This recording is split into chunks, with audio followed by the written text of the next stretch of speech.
Good morning विद्यार्थी मित्रों। हिंदी विषय में आज आगे देखते हैं एकम नंबर 18 अंधेरी नगरी, जिसके लेखक का नाम है भारतेंदु हरिश्चंद्र। यह एक सुंदर एकांकी है, नाटक का ही रूप है। टाइटल है अंधेरी नगरी। अंधेरी नगरी का अर्थ होता है कि कर्तव्य भ्रष्ट राजा के शासन में लूट और खसोट की बोलबाला होती है। अंधेर नगरी कि जिस नगरी में राज्य व्यवस्था में अंधेर चलता हो, टके सिर सब एक ही भाव बिकता हो, भ्रष्ट शासन व्यवस्था हो, भ्रष्टाचार चलता हो, वैसी एक नगरी है। और चौपट राजा, चौपट मतलब मूर्ख राजा। नगरी अंधेरी है और राजा मूर्ख हैं, मतलब भ्रष्टाचारी या भ्रष्ट शासक के शासन में अर्थव्यवस्था भी भ्रष्ट होती है, लूटफाट भी चलता है, भ्रष्टाचार भी चलता है और पूरा अंधेर चलता है। वैसी एक नगरी है। देखें, इसके कुछ पात्र हैं। मुख्य पात्र है एक महंत, उसके दो शिष्य हैं नारायण दास और गोवर्धन दास। दूसरे कुछ छोटे मोटे पात्र हैं। राजा है, ये तो अंधेरी नगरी का राजा है। कुंजड़ीन, हलवाई, फरियादी, कल्लू, बनिया, कारीगर, चुने वाला, भिस्ती, कसाई, गडरिया, कोतवाल, सिपाही आदि छोटे छोटे पात्र हैं। इन सभी पात्रों के माध्यम से यह एकांकी सुंदर रसप्रद बनती है। अच्छी तरह समझने के लिए पात्रों के बारे में जानकारी होना आवश्यक है। अब अपनी किताब निकालें, देखें। यहाँ सबसे पहले तो यह ध्यान रखें कि जहाँ नाटक खेला जाता है वह स्थान रंगमंच, पर्दे का जो आगे का भाग है उसे रंगभूमि या रंगमंच बोलते हैं। पर्दे का पीछे का भाग है उससे नेपथ्य भूमि बोलते हैं, कि जिसके अंदर सभी पात्र सज धज कर रहते हैं, सामने प्रेक्षकों को दिखाई देते नहीं। तो यहाँ एकांकी की शुरुआत होती है। ये पहले तास के अंदर हम पहले दृश्य के बारे में देखते हैं। स्थान है शहर के बाहर सड़क। महंत जी और दो चेले बातें कर रहे हैं। तो रंगभूमि पर ऐसा स्थान बनाया गया है, सड़क जैसा। दो चेले और महंत जी आपस में बात करते हुए दिखाई देते हैं। देखिए क्या बात चलती है। संत कहते हैं कि बच्चा नारायण दास, यह नगर तो दूर से बड़ा सुंदर दिखाई पड़ता है। देख, कुछ भिक्षा मिले तो भगवान को भी भोग लगे। और क्या। महंत ने अपने शिष्य नारायण दास से कहा कि हम जो शहर देख रहे हैं दूर से, वह शहर दिखता है बड़ा सुंदर दिखता है। शहर भी बड़ा है, लगता है इसके अंदर रहने वाले सभी लोग सुखी होंगे। और ऐसे बड़े शहर में, सुंदर शहर में, सुखियाओं के शहर में हमें भिक्षा भी अच्छी मिलेगी। और शायद जो भिक्षा मिल जाए तो भगवान को भोग लगे। भगवान को भोग लगे मतलब हमारे अंदर जो जठराग्नि जाग उठी है, हमें जो भूख लगी है, वह भूख को हम शांत कर सके, जो हमें कुछ भिक्षा मिले तो। अब नारायण दास कहते हैं, गुरुजी महाराज, नगर तो बहुत ही सुंदर है, पर भिक्षा भी सुंदर मिले तो बड़ा आनंद हो जाए। कि गुरुजी सुंदर तो शहर तो देखने में सुंदर दिखता है, लेकिन भिक्षा भी सुंदर मिलनी चाहिए। जैसा नाम है वैसा काम हो जाए तो हमें बड़ा आनंद मिले। जो हम मन चाहे भिक्षा मिले या हमें ज़्यादा भिक्षा मिले तो आज हमारा काम हो जाए। महंत, बच्चा गोवर्धन दास तू पश्चिम की ओर और नारायण तू पूर्व की ओर जा। दो चेले थे उसके पास, एक का नाम गोवर्धन दास है। तो गोवर्धन दास से कहा कि तू पश्चिम की ओर जा और नारायण से कहा कि तू पूर्व दिशा में जा। दोनों चेलाओं को अलग अलग दिशाओं में भेजे गुरु की बुद्धि से। शायद गुरु ने ऐसा सोचा होगा कि किसी भी दिशा में से किसी एक शिष्य को तो कुछ मिलेगा। दोनों एक दिशा में जाएंगे तो शायद खाली हाथ भी वापस लौटे, लेकिन दोनों दिशाओं में अलग अलग शिष्य जाएगा तो दोनों में से किसी एक शिष्य को तो कुछ भिक्षा मिलेगी। यही बुद्धि चातुरी से महंत ने दोनों शिष्यों को अलग अलग यानी कि पूर्व या पश्चिम दिशा में भेज दिए। गोवर्धन दास जाता है, नारायण दास और गोवर्धन दास अलग अलग दिशा में भिक्षा लेने के लिए जाते हैं। अब गोवर्धन दास को रास्ते में एक कुंजड़ी मिलती है। देखिए एक शब्द है कुंजड़ीन।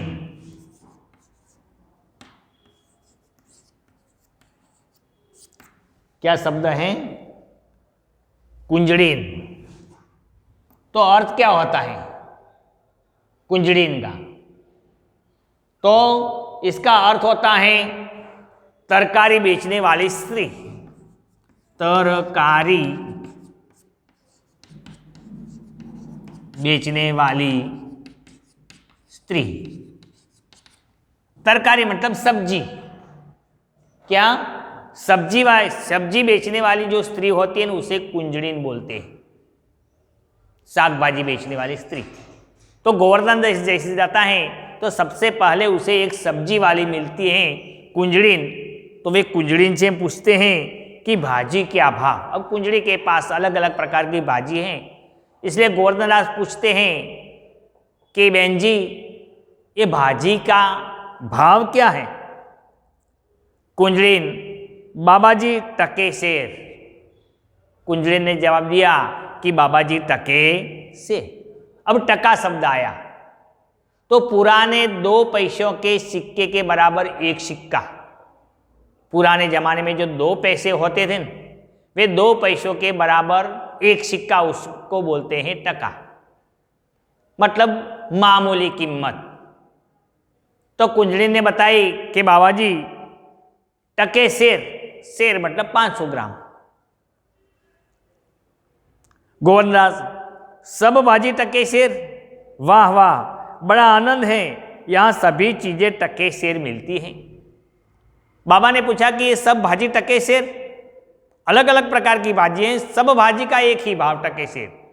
तो कुंजड़ी ने कहा हाँ बाबा जी, यह सभी भाजी का एक ही भाव है, सब ही सब्जी टके शेर में बिकती। तो गोवर्धन दास तो खुश हो गए कि ये तो आनंद की बात है, यहाँ सब चीजें टके शेर मिलती हैं। अब आगे बढ़ता है तो हलवाई के पास जाकर, क्या भाई मिठाई क्या भाव? तो आगे बढ़ता है तो हलवाई मिलता है जो मिठाइयाँ बेचने वाला होता है वह। ये सब शब्द समूह के लिए एक शब्द पूछा जाता है। मिठाइयाँ बेचने वाला तो हलवाई, तरकारी बेचने वाली स्त्री तो कुंजड़ीन। हलवाई से पूछा कि भाई ये मिठाई क्या भाव? तो हलवाई ने भी जवाब दिया कि बाबा जी टके शेर। इसमें से कोई भी मिठाई खरीदो, 1 टके में आपको 500 ग्राम मतलब शेर मिलेगी। हलवाई टके शेर, वाह वाह, बड़ा आनंद है। अब टके शेर क्या? बच्चा इस नगरी का नाम क्या है? अब सब चीजें टके शेर मिलती हैं, इसलिए गोवर्धन दास को आश्चर्य हुआ कि पूछे तो सही कि नगरी का नाम क्या है, राजा कौन है, ऐसा क्यों चलता है, सब जानने की इच्छा हुई। इसलिए उसने हलवाई से पूछा कि भाई इस नगरी का नाम क्या है? हलवाई ने कहा कि बाबा जी इस नगरी का नाम है अंधेरी नगरी। क्या नाम है? अंधेरी नगरी। टाइटल देखे गोवर्धन दास। और राजा का नाम, फिर आगे पूछा कि भाई अंधेरी नगरी तो सही, लेकिन यहाँ जो राजा हैं वह राजा का नाम क्या है? तो हलवाई ने बताया कि चौपट राजा। चौपट का अर्थ होता है मूर्ख। क्या? चौपट का अर्थ होता है मूर्ख। कि यहाँ का राजा कौन है? तो चौपट राजा है, तो अर्थ होता है मूर्ख। गोवर्धन वाह वाह, अंधेरी नगरी, चौपट राजा, टके शेर भाजी, टके शेर खाजा। हलवाई तो बाबा जी कुछ लेना हो तो ले लो। हलवाई ने बाबा जी से कहा कि बाबा जी सब सस्ती चीजें मिलती हैं यहाँ, तो खाने की सब्जी यह सब एक ही भाव मिलती हैं, तो आप कुछ ले लो। आपको कुछ लेना है तो ले लो। गोवर्धन दास, बच्चा भिक्षा मांगकर 7 पैसे लाया हूं। कि बच्चा सुबह से भिक्षा मांगते मांगते मेरे पास 7 पैसे जमा हुए हैं। 3.5 सेर मिठाई दे दे तो ये मैं 7 पैसा तुझे देता हूं, तो 7 पैसे में 3.5 सेर मिठाई आएगी। आप मुझे 7 पैसों की मिठाई दे। महंत जी और नारायण एक ओर से आते हैं और दूसरी ओर से गोवर्धन दास आता है। गोवर्धन दास ने मिठाई खरीद ली और अपने कंधे पर रखकर फिर वह महंत की ओर जाता है। दूसरी ओर जो नारायण दास गए थे भिक्षा मांगने के लिए, वे भी वापस आए हैं।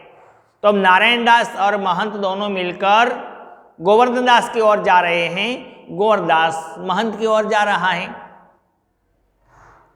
महंत, बच्चा गोवर्धन दास क्या भिक्षा लाया? गठरी तो भारी मालूम पड़ती है। अब दोनों आमने सामने से आते हैं, एक ही जगह पर मिले। अब महंत ने प्रश्न पूछा गोवर्धन दास से कि गोवर्धन दास क्या लाया? लगता है आज ज़्यादा कोई भिक्षा मिली लगती। तेरे कंधे पर जो गठरी है वह तो भारी मालूम पड़ती है, लगता है तुझे आज अच्छी भिक्षा मिली।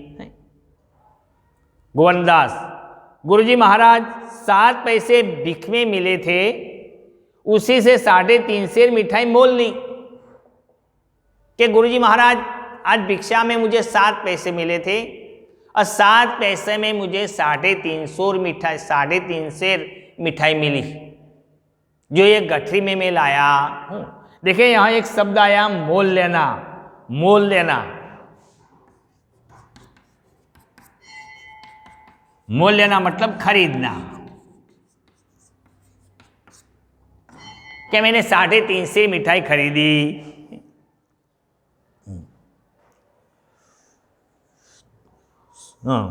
महान, बच्चा नारायण दास ने मुझसे कहा था कि यहाँ सब चीज़ें टके सिर मिलती हैं, तो मैंने इसकी बात पर विश्वास नहीं किया। कि बच्चा नारायण दास ने मुझे कहा था कि नगरी के अंदर तो सभी चीज़ें टके सिर मिलती हैं, लेकिन मैंने इसकी बात पर विश्वास नहीं किया। मैंने सोचा कि ऐसा तो हो सकता है सही कि सब चीज़ें टके सिर मिलती हो, लेकिन तू भी टके सिर में यह मिठाई लाया है, इसलिए मुझे विश्वास आ गया कि इस नगरी के अंदर सभी चीज़ें टके सिर मिलती।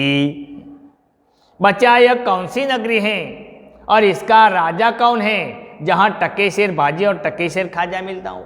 कि बच्चा ये नगरी कौन सी है, ये नगरी का नाम क्या है, इसका शासक कौन है, राजा कौन है, नाम क्या है इसका?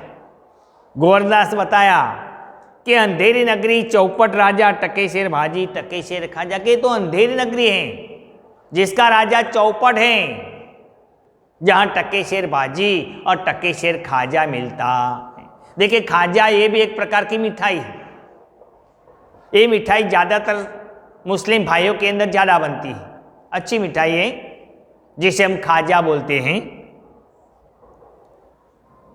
महन, तो बच्चा ऐसी नगरी में रहना उचित नहीं। उचित मतलब योग्य। तो बच्चा ऐसी भ्रष्ट नगरी में रहना उचित नहीं है, हमें इस नगरी को छोड़ देना चाहिए। मुझे इस नगरी में एक पल भी रहना उचित लगता नहीं, जहाँ टके शेर भाजी और टके शेर खाजा मिलता हो, कि जहाँ सभी चीज वस्तु एक ही भाव मिलती है। वह भ्रष्ट नगरी लगती है और ऐसी नगरी में रहना उचित लगता नहीं। हमें यह नगरी को तुरंत छोड़ देना चाहिए। मैं तो इस नगरी में अब एक पल भी नहीं रहूँगा। गुरुजी ने तो अपना फैसला सुना दिया कि इस नगरी के अंदर मैं एक पल भी रहना चाहता नहीं। गोवर्धनदास, गुरुजी मैं तो इस नगरी को छोड़कर नहीं जाऊंगा। गोवर्धनदास ने तो मना कर दिया कि मुझे तो यहाँ रहना पसंद है, मुझे तो यह नगरी जंच गई है, मैं अब इस नगरी को छोड़कर और कहीं जाना चाहता नहीं। और जगह जगह दिन भर मांगो तो पेट भरता नहीं, मैं तो यहीं रहूँगा। दूसरे स्थान पर तो हम पूरे दिन भटकते हैं, घर घर दर दर भटकते हैं और पूरे दिन भटकने के बाद भी पूरा पेट भरता नहीं। और यहाँ तो थोड़े समय में भीख मिल जाती है और भी एकदम सस्ती। मैं तो इस नगरी को छोड़कर बाबा और कहीं जाना चाहता नहीं। महंत, देख मेरी बात मान, नहीं तो पीछे से पछताएगा। गुरुजी ने कहा कि मेरी बात मान वरना पीछे से पछताएगा। मेरे साथ चल, इस नगरी में रहना उचित लगता नहीं। मैं तो जाता हूँ, पर इतना कहे जाता हूँ कि कभी संकट पड़े तो याद करना। गुरुजी और नारायण दास दोनों मिलकर इस नगरी को छोड़ देते और जाते जाते गोवर्धनदास को कहते जाते हैं कि बच्चा हम तो जाते हैं, लेकिन कोई बार अगर तकलीफ में आ पड़े, अगर तू संकट में फंस जाए या कोई तकलीफ आ जाए तो हमें याद करना। और ऐसी बात कहते हुए नारायण दास और अपने गुरु महंत दोनों गोवर्धनदास को अंधेरी नगरी में छोड़कर अलग स्थान पर चले जाते हैं। तो विद्यार्थी मित्रों, यह पहला दृश्य यहाँ समाप्त होता है। दूसरा दृश्य हम टास्क नंबर 2 में देखेंगे। Thank you.